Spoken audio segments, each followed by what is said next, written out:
유란노 이야기 성경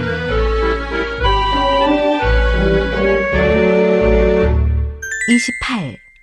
왕자에서 목자가 된 모세. 출애굽기 2장. 모세가 40살이 되었을 때였어.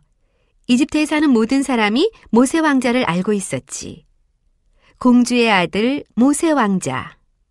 하지만 모세는 공주가 자기의 진짜 어머니가 아니라는 것을 잘 알고 있었단다.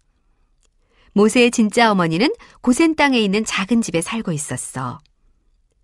모세 아버지는 파라오를 위해 힘든 일을 열심히 해야 했어. 모세의 형 아론도 마찬가지였지.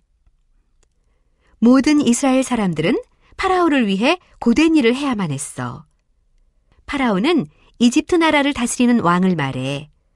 그리고 이집트에 처음부터 살았던 사람들을 이집트 사람이라고 부른단다. 바로 이집트의 주인들이지. 그런데 이스라엘 민족은 처음부터 이집트 나라에 살던 사람들이 아니야. 그 땅의 주인도 아니지. 이스라엘 민족은 야곱의 자손들이야. 오래전 야곱은 가나안이라는 다른 나라에 살았어. 그러다 이집트로 이사를 왔단다. 그때 하나님께서는 야곱에게 야곱의 자손들이 나중에 가나안으로 다시 돌아오게 될 것이라고 약속하셨어. 이스라엘 민족은 언제쯤 가나안으로 다시 돌아가게 될까? 혹시 가나안으로 영영 돌아가지 못하는 것은 아닐까? 이스라엘 민족은 마음씨 고약한 파라오의 노예가 되었어. 자기가 하고 싶은 일을 마음대로 할 수 없는 노예 말이야. 이스라엘 민족은 파라오를 위해 쉬지 않고 일을 해야 했지. 큰 성을 만들려고 벽돌을 굽고 성벽을 쌓는 일을 했지. 이집트 사람들이 이스라엘 민족의 주인이었단다. 이집트 사람들은 채찍을 들고 이스라엘 사람들을 감시했단다. 만약 이스라엘 사람이 열심히 일을 하지 않으면 그때마다 이집트 사람이 나타나 채찍으로 때렸단다. 정말 심하지? 모세는 힘든 일을 할 필요가 없었어. 왜냐하면 이집트 사람인 것처럼 하고 살았거든. 사람들은 모두 모세가 이집트 사람이라고 생각했어. 그런데 사실은 그렇지 않아. 그렇지? 모세는 이스라엘 사람이야. 하지만 모세 왕자는 벽돌을 굽거나 성벽을 쌓을 필요가 없었어. 얼마 전까지만 해도 모세는 왕자로서 아름다운 궁전에서 사는 것이 참 좋았단다. 그렇지만 지금은 자기 민족인 이스라엘 사람들 생각이 자꾸 나는 거야. 모세는 이스라엘 사람들이 일하는 곳을 자주 찾아갔단다. 가끔 이스라엘 사람들이 채찍에 맞는 것을 보기도 했어. 그때마다 모세는 화도 나고 슬프기도 했단다. 계속 이렇게 살아야 할까? 이스라엘 민족이 언제까지 노예로 살아야만 할까? 자기가 이스라엘 민족을 도울 수는 없을까? 어느 날 모세가 이스라엘 사람들이 일하는 곳을 다시 찾아갔을 때였어. 한 사람이 힘없이 비틀거리는 것이 보였단다. 너무 지쳐서 일을 할 수 없는 것 같았어. 하지만 그 옆에 서 있던 이집트 사람이 채찍을 마구 휘두르는 거야. 그 바람에 그 사람은 일을 멈출 수가 없었단다. 그 광경을 보고 있던 모세는 화가 나서 참을 수가 없었지. 모세는 그 이집트 사람의 멱살을 붙잡더니 그만 때려서 죽여버렸어. 그 이집트 사람은 숨이 멎은 채 땅바닥에 픽 쓰러졌지. 모세는 소스라치게 놀랐단다. 자기가 사람을 죽이다니. 이집트 사람을 때려 죽였다는 것을 만약 파라오가 알게 된다면 분명히 파라오는 엄청나게 화를 낼 거야. 당장 모세를 죽이라고 명령할지도 몰라. 아무도 이 사실을 알아서는 안 돼. 절대로. 모세는 재빨리 모래를 파서 죽은 이집트 사람을 파묻었단다. 다행히도 자기를 본 사람은 아무도 없는 것 같았지. 다음 날 모세는 다시 이스라엘 사람들을 보러 갔단다. 그날도 두 사람이 싸우고 있었어. 한 사람이 다른 사람을 때리고 있었지. 하지만 그날은 이집트 사람이 이스라엘 사람을 때리는 것이 아니었어. 이스라엘 사람 둘이서 싸우고 있었단다. 모세가 다시 화를 냈을까? 아니야.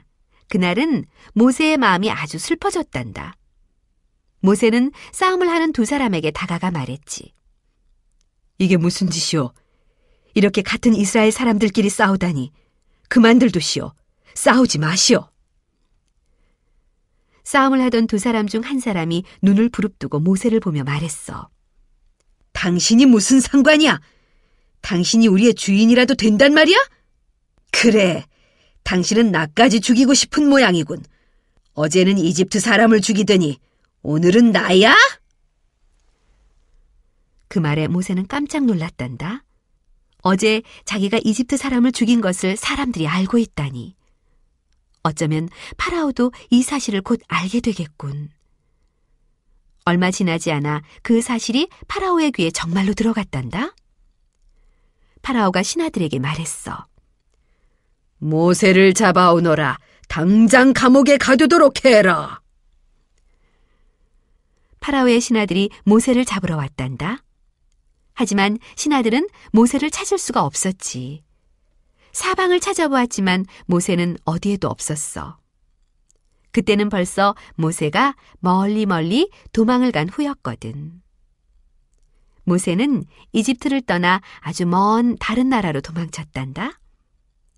파라오가 자기를 절대로 찾지 못할 만큼 먼 나라로.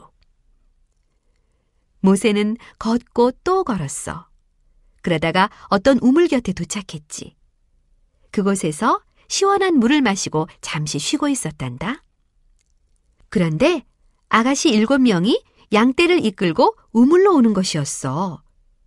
목이 마른 양들에게 물을 먹이려고 온 거였어. 아가씨들은 우물에서 물을 길어 곁에 있는 물통에 물을 부었지.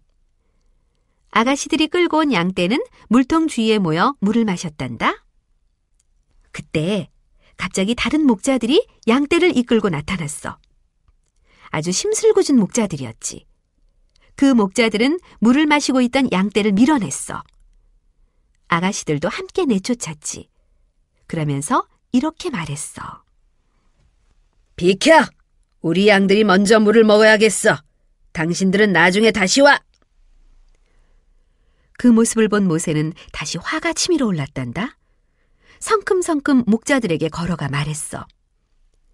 이 아가씨들이 이곳에 먼저 왔소. 아가씨들의 양들이 먼저 물을 먹는 것이 마땅하오. 당신들이 기다리시오.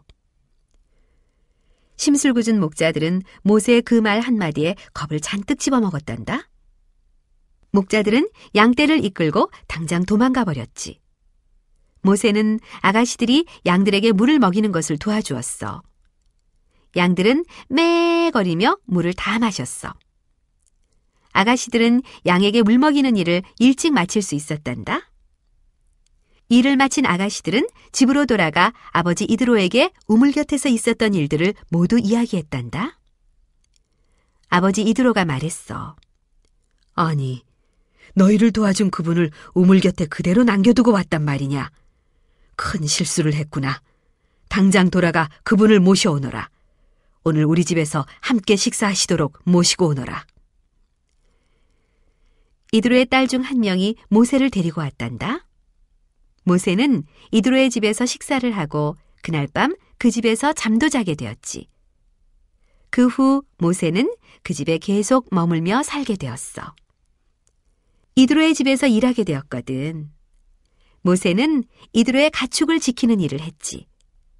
이제 모세는 목자가 되었어. 양을 지키는 목자가 된 거야. 이집트의 왕자였던 모세가 목자가 되다니 정말 많이 바뀌었지? 모세는 이드로의 딸 중에서 십보라라는 아가씨가 마음에 들었단다. 모세와 십보라는 나중에 결혼하게 되지. 하나님께서 두 사람에게 2명의 자녀를 주셨는데 모두 아들이었단다.